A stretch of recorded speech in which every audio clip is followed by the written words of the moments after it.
Cheltenham has started offering customers money off if they put their mobile phones away for the evening. Diners at the Bottle of Sauce can get 5% off their bill if they live without their phones for just 3 hours. What's the point, really, of making an effort to go out for lunch if you're not going to talk to people? I do it, but then it depresses me when I look over and I see a group of friends all on their phones. Yeah. But then I know I do that.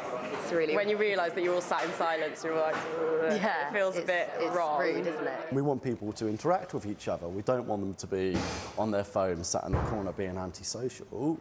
This is a social environment, so come, talk to the bar staff, talk to people around you, enjoy yourself. Well, I'm joined now by Grant Harrold, former Royal Butler and expert in etiquette. Thank you for speaking to us tonight. Good evening. What do you make of this? Do you think old-fashioned conversation can catch on? I think this is fantastic. What a great way to bring conversation back. I mean, mobile phones have kind of taken over in restaurants. You see people using them all the time. And I think it's important that we remember that conversation is equally as important. Have you seen these faux pas? I have. I've even gone out for meals into restaurants, and I've horrifyingly seen one occasion a gentleman sit there with a laptop. He opened up a laptop in the middle of during his meal and watched a movie. I thought might as well have some popcorn and be done with it. So what's the correct etiquette thing to do regarding mobile phones and dining tables?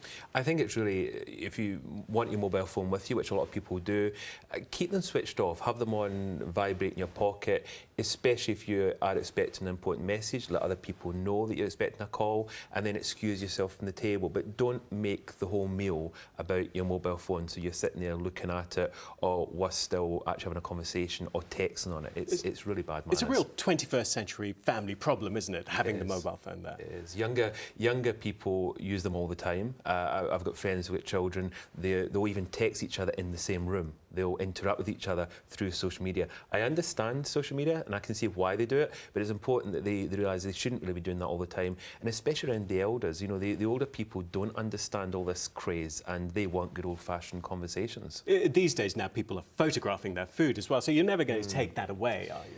You can, and I understand when people do that as well for food blogging and that kind of thing, but at the same time, you've got to kind of have a balance, and especially if somebody's taking out for a meal, don't sit there taking pictures. You know, the idea is enjoy the meal and remember it. Use your memory to remember the experience, not with pictures and that kind of thing. So I've got to ask you, what's the royal family etiquette regarding phones then?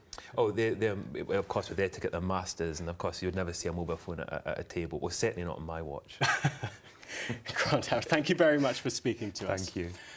Well, that's it from us tonight. There's, of course, more news on the BBC website and on your local BBC radio stations where you are.